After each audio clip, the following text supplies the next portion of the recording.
Hi everybody, welcome back to Queer in the Kitchen. Queer is the French word for to bake or to cook, and this week we're going to be baking.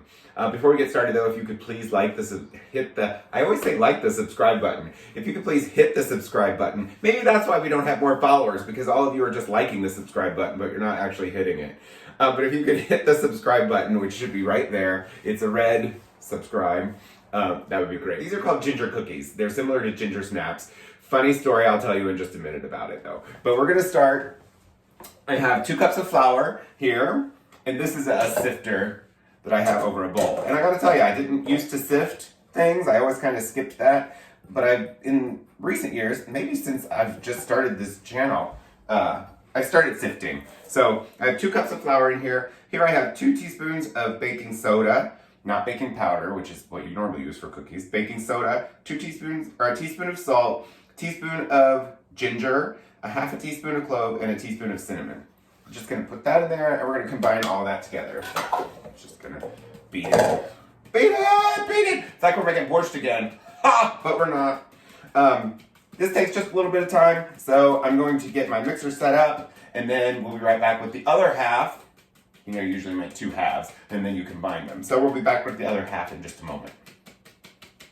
Okay, welcome back. I have my mixer set up, and we're going to put in our bowl 3/4 of a cup of butter. It's been softened. It's been unusually warm here in Southern California lately. It's almost melted. 3/4 of a cup of butter. 1 cup of sugar, just regular white sugar.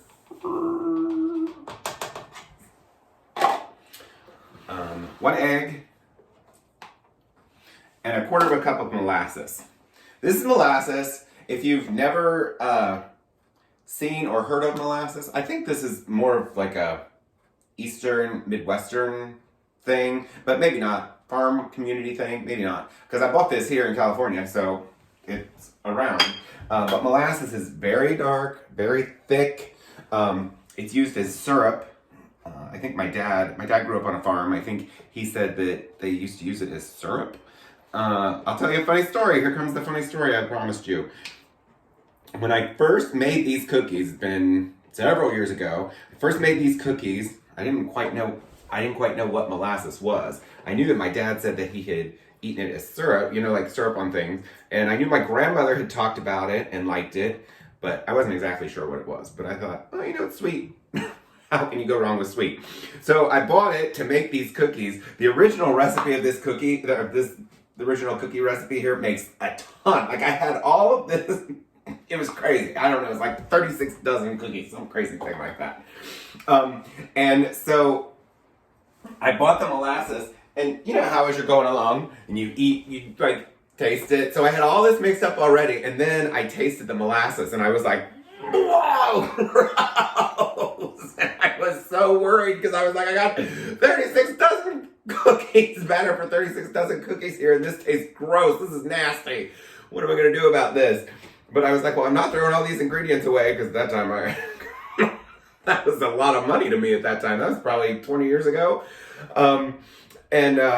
So I thought, well, I'm just going to make them and we're just going to see. Oh my gosh, it turned out that's one of the funniest stories, because it turned out these are my favorite cookies now. I don't eat a whole lot anymore because I kind of gave up sugar a few years ago. These are my favorite cookies. So I put them in my cookie boxes this year, and so this is one that one of my coworkers really liked. So we're just gonna mix this up until it's blended, and then we're gonna add the flour mixture to this in small batches. So this is what that looks like. It's pretty tan color. We're gonna add the flour mixture just in small batches, and we're gonna mix it up. You know, it's like a basic general cookie recipe. We're gonna add the flour mixture. We're gonna mix it and keep doing that until everything's incorporated. Now the dough is pretty thick here because we're gonna be making balls out of it, and then we're gonna be making balls out of it, and then we're gonna be rolling them in sugar before we bake them. So I just want you to see. So it's pretty thick. But it's workable. It's not too sticky, so we're good. So we'll be right back in just a minute. if you don't know this trick for making cookies and muffins and that sort of thing, the way you can make them all the same size is by using, they used to be called ice cream dippers, but I think now they're just actually called scoops because this trend has kind of caught on. It's kind of like that scene in Yentl, which you may not know because that was a movie from the 80s, but there was a scene in Yentl, which is a Barbra Streisand movie, where Yentl says, how did you get them all the same size? He says, it's a story. You gotta see this movie. But Yentl says, how'd you get them all the same size? Well, Anshul, she used a scooper. That's what people do. If you spend more time in the kitchen like you're supposed to in that day and age, rather than being out studying your books and everything, you would know that. I'm totally kidding. So, we're making these into little cookie balls. Little cookie balls, and then we're rolling them in just plain sugar. We're gonna we're gonna use all of this. I try to get all of my baking sheets out when I'm making cookies because I hate waiting to wait for them to cool, take them off, then load up the other sheet. So I load up as many sheets as I possibly can. This is all stoneware. I've got every shape of stoneware you can imagine because I love it. So we'll get all of this done and then I'll be right back. Okay, I got 3 trays of them. We're gonna put them in the oven for 350 for 8 to 10 minutes. Usually it's depending on how your oven works.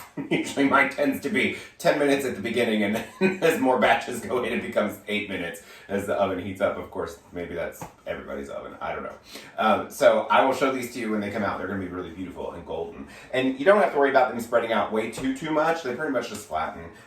So they don't generally all meld together, although this time I'm sure they will. Okay, these just came out of the oven. Look at me looking all Betty Crocker-ish. Beautiful golden brown. They're cracked on the top. That's very natural. That's what's going to happen. Cracked on top. I've got some cooling, and they're so cool. I got some cooling. I got another batch in the oven. So this made, let's see, I forget how many. Made about 3 dozen. I cut the recipe down quite a bit, so it made about 3 dozen, but obviously it's easily multiplied if you've got more people that you want to make them for. So I'm not going to eat these because I really do have a sugar problem, and if I ate one of these, I've got another day before I can take them into work. I would be like, oh, you know what? That didn't take so long. I could just make a whole nother batch, and I would eat all of these. So I'm not going to tempt that, but they are so good. So good for that. Please subscribe to the channel. I thought more people would be excited about seeing some kind of nasty recipe and seeing me taste it. But I'm both excited and nervous about it. But anyway, we just need 2 more subscribers. We need more than that, but if just 2 more people subscribe right now, then I've got the recipe already printed out. It's ready to go.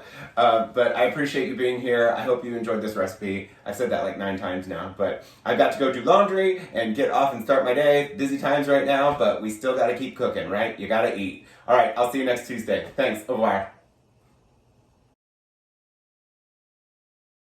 In my holiday gift boxes, I'm moving around a lot. 3/4 of a cup of butter. I already forgot.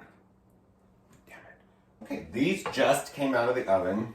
I set my dumb. Take too long. I can make another batch. Bad, I'm telling you. Okay, so now I'm trying to get the my oven mitt off because